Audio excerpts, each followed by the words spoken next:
废话，废话，娃娃叫，你就去给到我啊！你生意大，你当官当吃得好啊！如果不能听你了，上来打我了，你那本事上来打我了，我怕你身份证。 이 영상 속 남성은 누구에게 화를 내고 대체 무엇 때문에 이렇게 화가 난 걸까요? 남성은 법정에서 소리 지르고 욕하고 심지어 판사를 우롱하며 소동을 피웁니다. 보는 사람이 더 아슬아슬하게 느껴지는데요. 이 사람 너무 무지해서 사태의 심각성을 모르는 걸까요? 판사는 남성의 난동에 고개를 저으며 말을 이어갑니다. 사형. 사태 파악 못하고 겁없이 판사에게 까불던 남성은 판사의 사형 소리에 급 태도가 변하죠. 이 남성에게 무슨 일이 있었는지 함께 2018년으로 가보겠습니다. 2018년 11월 7일 오후 2시 사천성 광안시 악지현 파출소에 전화벨이 울립니다. 제가 구천에 사는 장노인이 쓰러졌어요. 숨을 쉬지 않아요. 어서 빨리 좀 와주세요. 신고를 접수한 경찰은 서둘러 현장으로 출동합니다. 경찰이 현장에 도착하자 어느새 어둑어둑 땅거미가 내리고 있었습니다. 산골 외진 곳이라 그런지 금방 어두워졌죠. 어느 허름하고 낡은 집 바닥에 온몸이 피로 물든 노인이 쓰러져 있었습니다. 경찰은 단박에 살인사건이 일어났음을 직감하죠. 사건 현장 주변은 소식을 듣고 달려나온 마을 주민들로 가득했습니다. 경찰은 현장을 봉쇄하는 동시에 늘어나는 구경꾼들을 통제하죠. 사건 현장은 처참했습니다. 경찰은 구역질이 나오는 걸 꾹 참아가며 시신을 수습하고 현장 조사에 들어갔습니다. 채가구초는 작은 농촌 마을로 외진 곳에 있죠. 그렇다 보니 CCTV가 설치되어 있지 않아 경찰은 사건 추적에 애를 먹습니다. 경찰은 먼저 피해자의 신원을 파악합니다. 장문원, 당시 나이 72세. 젊은 시절 그는 석공으로 일했습니다. 장문원은 불의의 사고로 오른 다리를 다치고 지금까지 결혼하지 않고 시골에서 쭉 혼자 살았습니다. 그의 집은 대체 얼마나 청소를 하지 않은 건지 먼지가 수북히 쌓여 있었습니다. 외진 곳인데다 더러워 아무도 그의 집을 찾아올 것 같지 않았죠. 경찰은 그가 무척 외롭게 살다 세상을 떠났을 거로 추측하지만 곧 자신들의 생각이 틀렸다는 걸 알게 됩니다. 마을 주민들이 앞다퉈 말합니다. 아이고 무슨 소리예요. 장 씨를 찾는 사람이 얼마나 많았는데요. 사고로 다리를 다치면서 신기가 생겼다고 하더라고요. 음양오행 세상의 이치를 깨닫고 우주의 원리를 알게 됐다더군요. 점과 사주를 기가 막히게 봤어요. 장문원은 평소 마을 사람들의 점괘를 봐주고 부적을 쓰고 주문을 외워 나쁜 기운을 몰아낸다고 했습니다. 때론 병든 환자를 봐주기도 했죠. 장문원은 점을 봐주고 양을 키워 생계를 유지했는데 한 달에 약 1만 위안을 벌었습니다. 중국 시골에서는 보기 힘든 상당히 큰 액수죠. 마을 사람들의 말처럼 장문원은 정말 신기가 있는 걸까요? 물론 아닙니다. 장문원이 젊은 시절 잠깐 명리학과 사주를 공부하긴 했지만 그렇다고 그가 특별한 능력이 있거나 한 건 아니었습니다. 장문원이 살고 있는 채가구천은 매우 외진 시골 마을입니다. 마을 사람들 대부분이 초등학교도 제대로 나오지 못한 노인들이었죠. 그래서인지 미신을 믿는 이들이 참 많았습니다. 게다가 장문원은 입담이 좋았죠. 내 눈에 당신 앞날이 보여. 이 부적이 앞으로 닥칠 나쁜 기운들을 몰아내 줄 거야. 늦기 전에 얼른 사서 몸에 지니고 다녀. 그는 뛰어난 말발로 마을 사람들의 마음을 사로잡았습니다. 하루는 장문원이 병자의 점괘를 보게 되었는데 우연히 그자의 병이 나오면서 마을 전체에 장문원이 병자를 고쳤다는 소문이 퍼지게 됩니다. 그 역시 자기 능력으로 환자를 치료했다고 떠벌리고 다니죠. 농사일밖에 모르고 배움이 길지 못했던 마을 사람들은 이를 계기로 장문원에게 정말 신기가 있다고 철석같이 믿게 됩니다. 장문원은 자기를 찾아오는 사람들에게 부적을 써주고 약초를 만들어 팔았습니다. 점점 맹목적으로 그를 추종하고 급기야 반은 신이라며 장반신이라고 부르는 사람들까지 생겨납니다. 상황이 이렇게 되자 장문원은 마치 자신이 진짜 신이라도 됐냐 온갖 허풍을 다 떨고 다니죠. 집 주변에 내가 주문을 외워 결계를 쳐놨어. 내가 허락하지 않으면 누구도 들어올 수 없지. 내 허락 없이 멋대로 들어왔다가 벼락 맞고 큰일이 날 수 있으니 잘들 알아두라고. 그리고 자기가 한 말의 방증이라도 하듯 그의 집 대문은 항상 활짝 열려 있었습니다. 밤에도 문을 닫지 않았죠. 장문화는 70이 넘은 나이였지만 쌀포대를 번쩍 들 정도로 힘이 장사였고 건강했습니다. 그는 평소 수련을 통해 꾸준히 돌을 닦았기 때문에 자신이 이토록 건강하고 힘이 센 거라고 했죠. 무지하고 순진했던 마을 사람들은 장문환의 말을 그대로 믿었고 곤란하거나 어려운 일이 생기면 꼭 그를 찾아갔습니다. 경찰은 장문환의 머리 위쪽과 뒤통수에서 여러 차례 둔기로 맞은 흔적을 발견합니다. 장문환은 머리에 공격을 받고 정신을 잃고 쓰러진 것으로 보였습니다. 그러나 목숨을 잃을 정도의 치명상은 아니었죠. 얼마 후 직접적인 사인이 밝혀지는데요. 바로 질식사였습니다. 장문환의 입과 코는 엄청난 양의 재로 막혀 있었는데 장문환을 발견했던 마을 주민이 말합니다. 제가 발견했을 때는 얼굴 전체가 시꺼먼 재로 덮여 있었어요. 누군지 보려고 얼굴 위에 있던 재를 치웠는데. 경찰은 장문환의 집에서 범인을 추정할 만한 단서가 없는지 샅샅이 뒤집니다. 그리고 얼마 지나지 않아 여러 단서를 발견하게 되죠. 방바닥에는 물이 흥건했고 침대와 장문환의 옷은 물에 흠뻑 젖어 있었습니다. 천장에 물샌 흔적이 없는 것으로 보아 누수는 아니었습니다. 경찰은 집 주변에서 방금 판 듯한 구덩이를 하나 발견하는데 거기에 물을 부은 흔적이 있었습니다. 모두 심상치 않은 흔적들이었죠. 그리고 공교롭게도 장문환이 사망하기 전 집 마당에서 키우던 검은 개가 사라집니다. 경찰은 이번 사건이 계획범죄일 가능성에 무게를 두고 수사를 이어나갑니다. 장문환의 이웃에 사는 할머니가 경찰을 찾아옵니다. 11월 6일 새벽에 말이야. 그날 비가 엄청 내렸는데 내가 집에 누워서 텔레비전을 보는데 밖에서 살려달라고 소리치는 걸 들었거든. 그때는 뭐 별거겠나 싶었는데 지금 생각해보니까 아무래도 그때 장 씨가 당한 것 같아. 부검 결과 경찰이 장문환을 발견했을 당시 아직 사망한 지 48시간이 지나지 않은 때였습니다. 경찰은 이웃의 증언과 장문환의 상태로 미루어 보아 범행이 일어난 시각을 11월 6일 새벽 1시에서 3시 사이로 추정합니다. 그렇다면 범인은 대체 왜 장문환을 죽인 걸까요? 장문환은 평소 마을 사람들에게 1만 위안씩을 집에 두고 다닌다고 말하고 다녔습니다.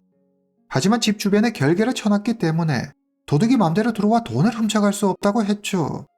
마을 사람들 대부분은 이 사실을 알고 있었고 장문환의 말을 그대로 믿고 있었습니다.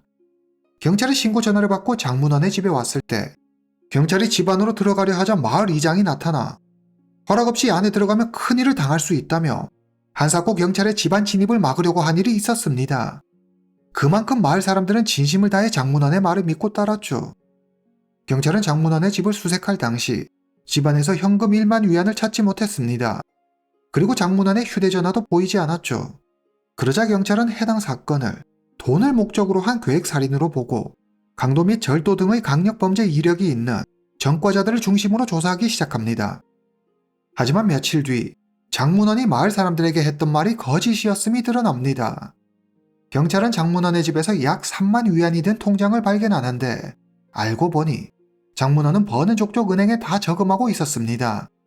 수사 방향이 잘못됐다는 걸 깨달은 경찰은 다시 처음으로 돌아가 사건 현장을 살펴보기로 합니다. 사건 현장을 살펴보던 경찰은 새로운 단서를 발견하죠. 범인은 범행 도구로 나무 막대기를 사용했는데 경찰은 이에 이상함을 느낍니다. 만약 죽이는 게 목적이었다면 날카로운 흉기가 더 편했을 텐데 왜 나무 막대기를 사용한 거지? 그리고 굳이 왜 장문환의 입과 코에 재를 집어넣은 걸까? 장문환의 몸은 온통 멍 자국이었는데 마치 분풀이를 한 것처럼 보였습니다. 경찰은 원한 관계에 의한 범행으로 수사 방향을 전환하고 마을 사람을 상대로 탐문 수사를 벌입니다.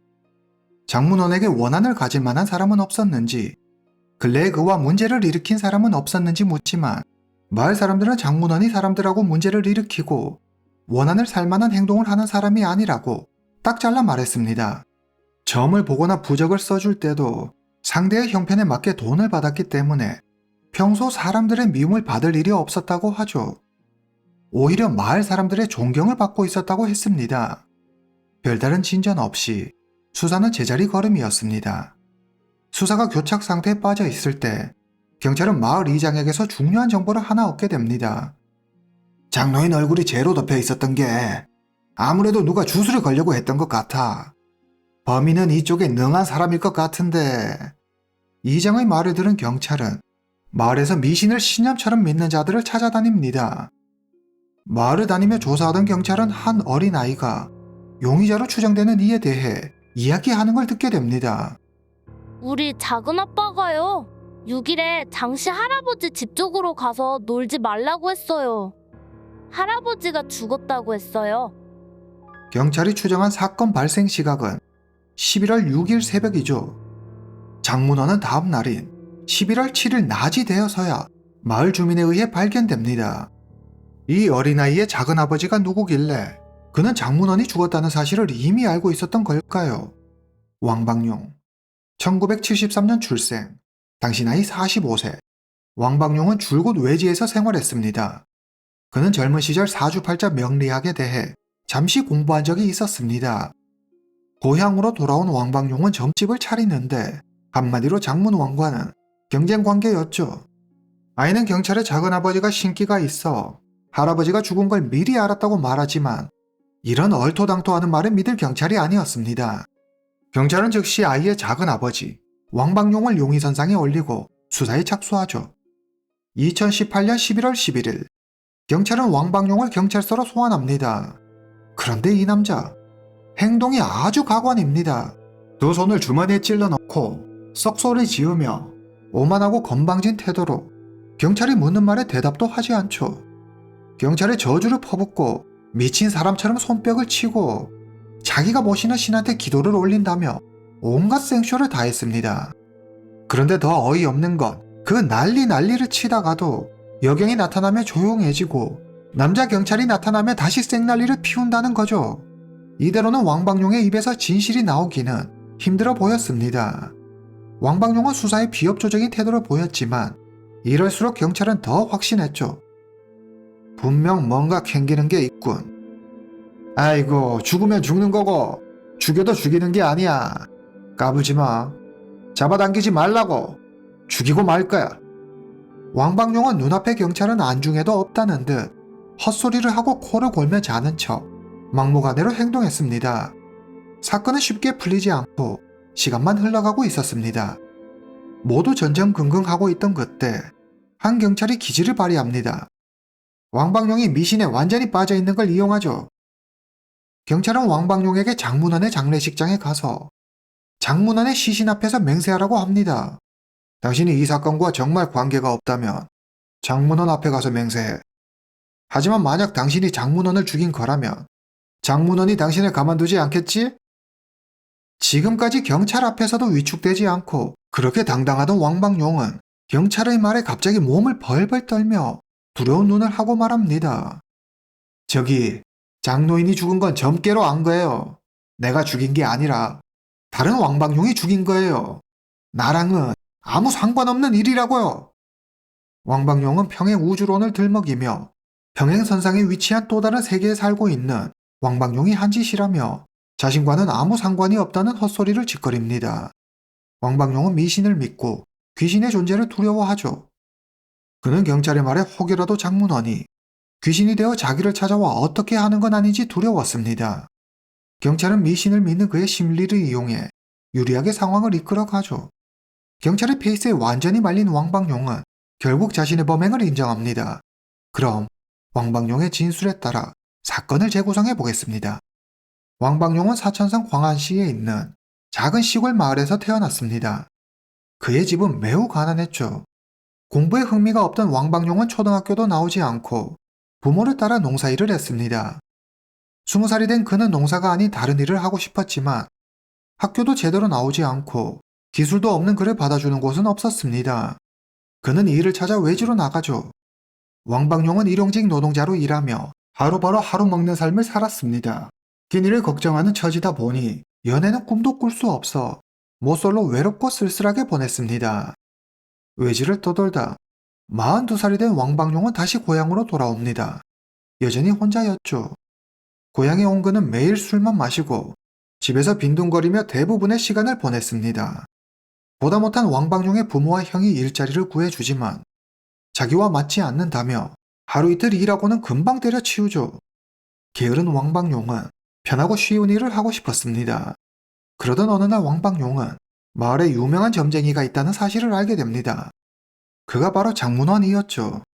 장문원은 마을 사람들의 점을 봐주며 꽤 큰 돈을 벌고 있었습니다. 소시적 왕방룡도 명리학을 조금 공부한 적이 있었습니다. 왠지 자신도 할 수 있을 것 같았죠. 왕방룡도 마을에 조그만 점집을 하나 엽니다. 하지만 이미 망난이라고 소문이 자자한 그를 찾아오는 사람은 없었습니다. 왕방룡은 장사가 안 되는 이유를 자신이 아닌 다른 곳에서 찾습니다. 그가 자기 앞날을 점쳐보는데 결과는 길즉대흉, 아주 불길하고 굉장히 좋지 못한 운세가 나오죠. 이유는 어떤 이의 방해 때문이었습니다. 왕방룡은 바로 장문원을 떠올립니다. 자신은 물, 장문원은 불입니다. 그것도 그냥 불이 아니고 하늘의 불이었죠. 같은 하늘 아래 두 사람이 같이 있을 수 없는 운명이었습니다. 만약 두 사람이 함께 있으면 강한 불에 물이 다 증발해 없어질 운명이었죠. 몇 번 더 점을 쳐보지만 결과는 같았습니다. 왕방룡은 덜컥 겁이 났습니다.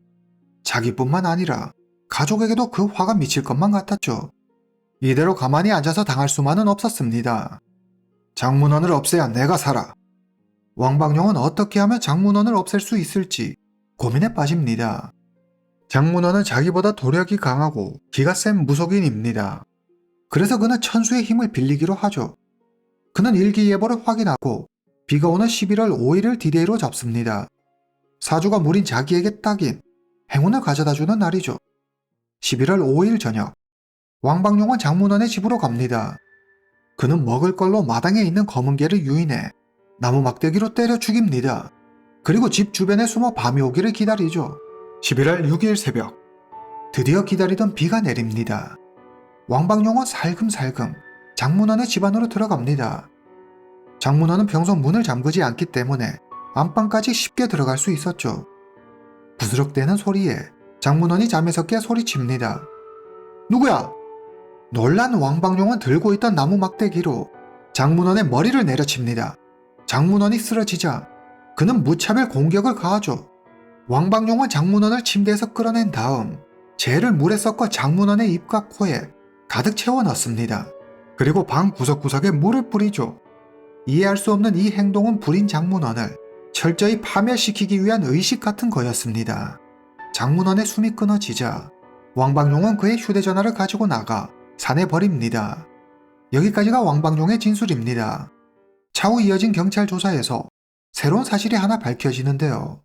사실 왕방룡은 제자로 받아달라며 장문원을 찾아간 적이 있었습니다. 하지만 장문원은 왕방룡의 요구를 단칼에 거절하죠. 경찰은 이때 일이 시발점이 되어 자기 부탁을 거절한 장문원에게 원한을 갖게 된 왕방룡이 이 같은 일을 벌인 거로 추정합니다. 2019년 10월 31일 광안시 중급인민법원에서 재판이 열립니다. 법정에선 왕방룡은 대체 뭘 믿고 저렇게 까부나 싶을 정도로 오만하고 불손한 태도를 보이죠. 판사에게 소리 지르고 겁없이 대들고 판사가 묻는 말에 자는 척하며 무시하기 일쑤였습니다. 废话，废话，娃娃脚，你就去给他过啊！你生意呢？你当官的吃得好啊！如果不能进，你拿枪来打我噻！你拿本事拿枪来打我噻！我怕你审很长。 재판 중에 왕방룡은 장문원을 죽인 건 진짜 자기가 아닌 다른 왕방룡이라고 주장하는 등 기존 자신의 진술을 번복합니다. 마지막까지 반성하거나 뉘우치는 모습은 눈을 씻고 찾아봐도 찾아볼 수 없었죠. 이에 재판부는 고의살인 혐의로 왕방룡에게 사형을 선고합니다. 아니 무슨 판결이 이래요. 당신들 이런 식이면 나 항소할 거야. 북경 가서 항소할 거라고. 판결이 내려지자 왕방룡은 허둥대며 사형을 철회해달라고 사정합니다. 하지만 때는 이미 늦었죠. 오늘 이야기는 여기까지입니다. 다음 시간에 뵙겠습니다.